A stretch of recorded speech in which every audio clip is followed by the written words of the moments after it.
Where's EJ? Alright.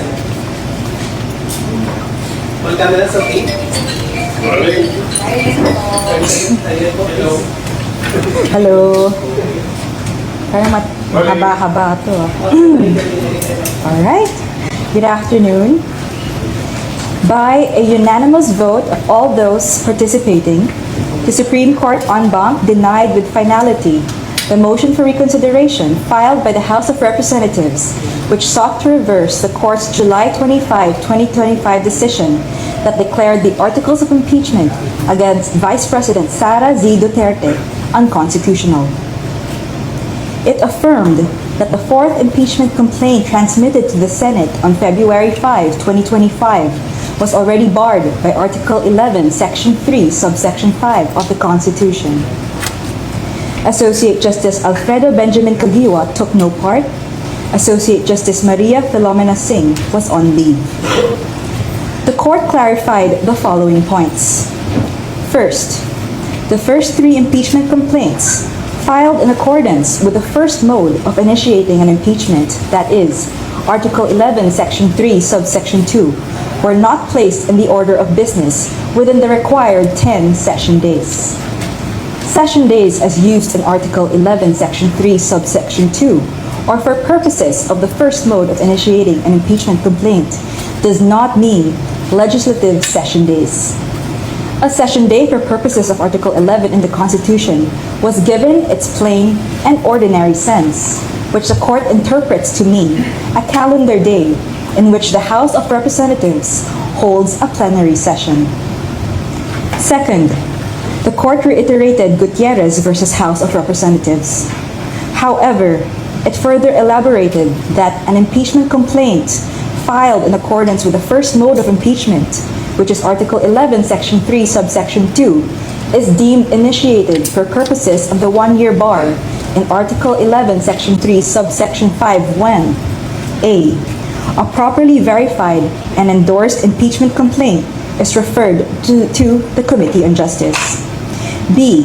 A properly verified and endorsed impeachment complaint is not placed in the order of business of the House within 10 session days or referred to the Committee on Justice after it has been put in the order of business within 3 session days as required by Article 11, Section 3, Subsection 2 of the Constitution. Or C. No articles of impeachment are transmitted to the Senate before the House adjourns sine die. This means that the initiation of an impeachment complaint must occur during the term of Congress. Third, the Court affirmed the power of the House of Representatives to promulgate its own rules on impeachment. However, it clarified that Section 2 of the House Rules, as it is currently worded, requires the referral to the Committee on Justice even when it is filed through the second mode. The second mode is provided in Article 11, Section 3, Subsection 4 of the Constitution, where the endorsement of at least 1/3 of the members of the House of Representatives would be sufficient to transmit the articles of impeachment. In view of the current wording of Section 2 of the Rules on Impeachment, as drafted and promulgated by the House in its 19th and 20th Congress, the House may, optionally, upon its own prerogative, refer an impeachment complaint already endorsed by at least 1/3 of all its members to the Committee on Justice, but only for the following purposes. Number 1, to ensure that the endorsement of the members of the House is verified. Number 2, to confirm that the evidence supporting the grounds in the complaint exists and that every member of the House has been given a copy of the complaint, as well as the evidences supporting it.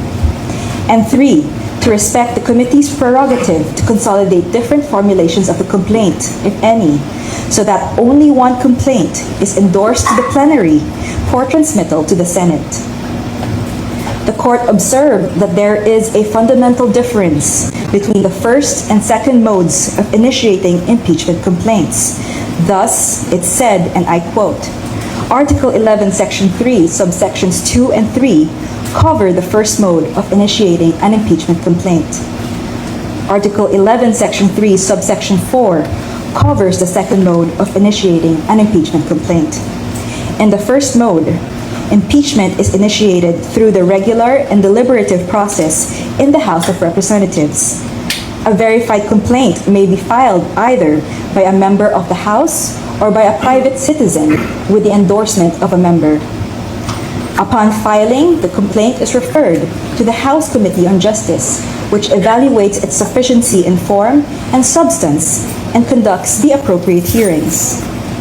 Only after favorable committee action does the impeachment process proceed further. This mode, therefore, emphasizes institutional screening and committee review.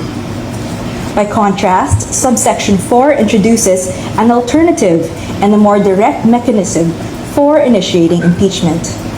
Under this provision, a verified complaint or resolution of impeachment signed by at least 1/3 of all the members of the House of Representatives immediately initiates impeachment proceedings.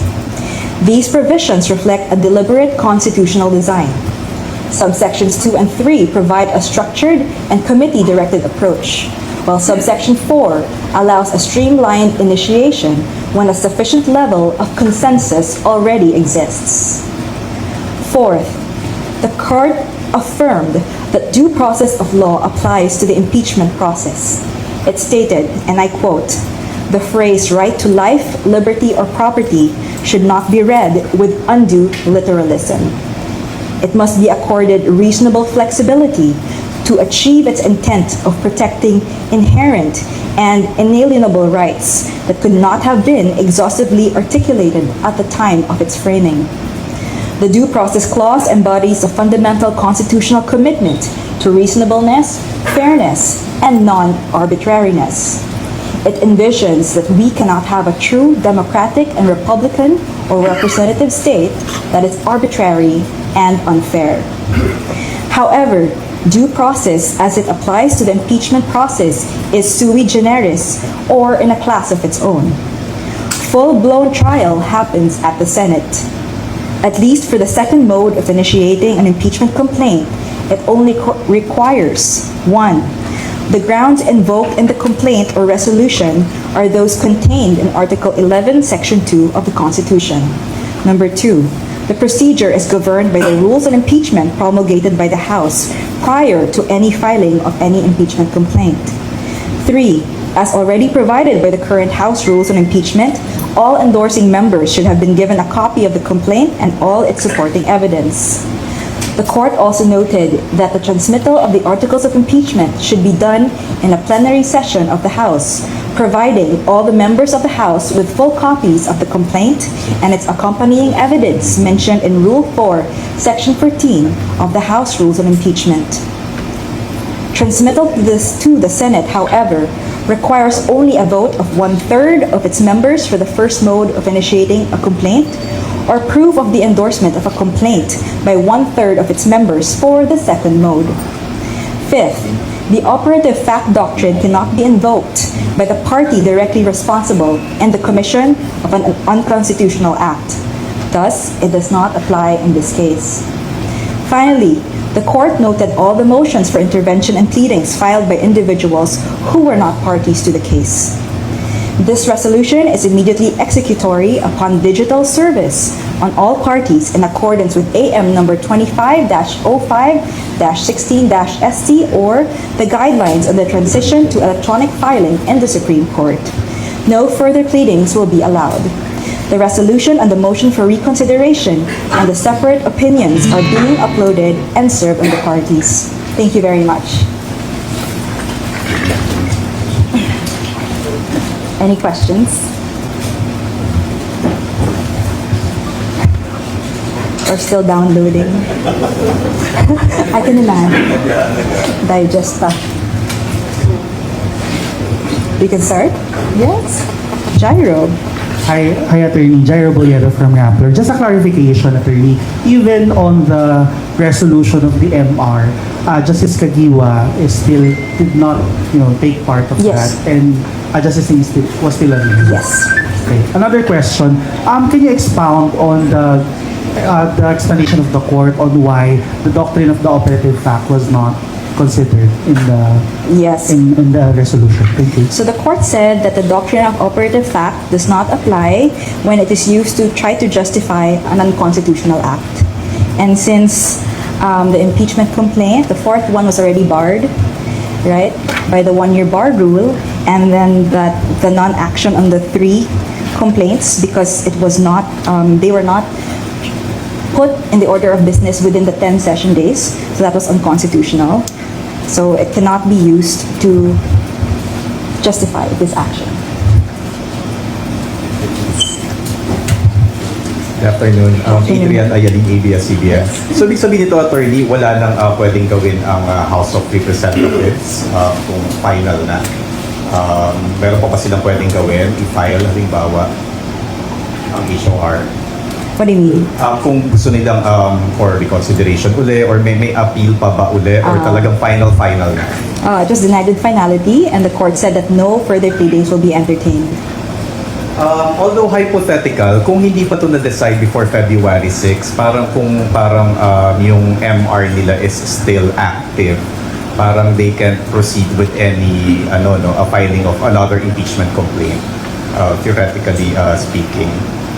Well, it's not the case now, but if you would remember, the original decision said that no other impeachment case could be filed until after the one-year bar rule. Thank you. Any other?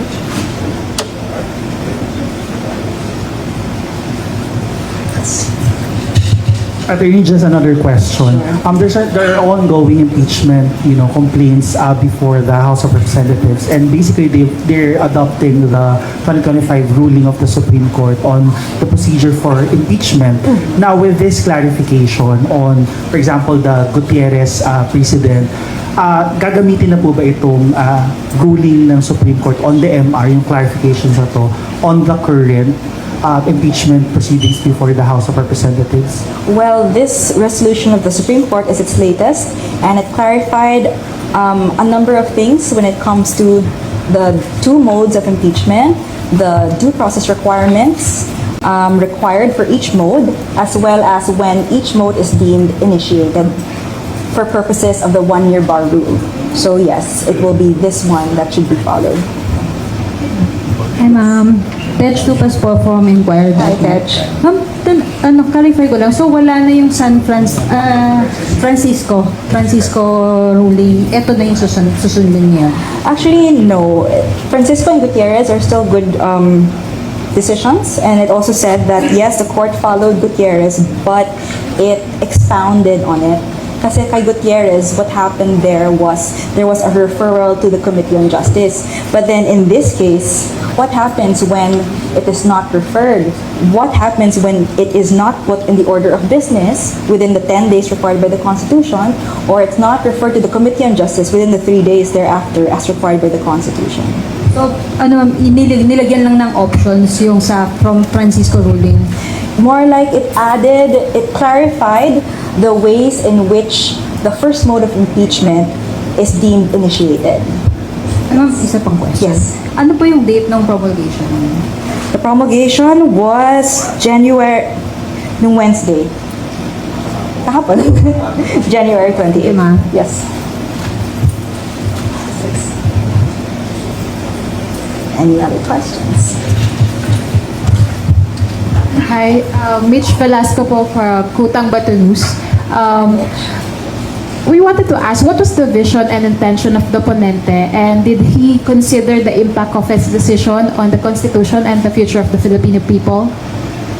Okay, so I am not privy to the deliberations of the court, nor am I privy to the mindset of the ponente, but what I can say is this decision of the court made sure that the constitutional rights are still protected in impeachment proceedings, and it actually expedited the proceedings with its interpretation of session days. Thank you. Any other? Yes.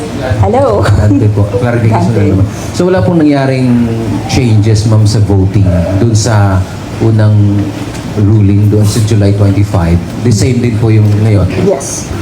Unanimous for those who were present.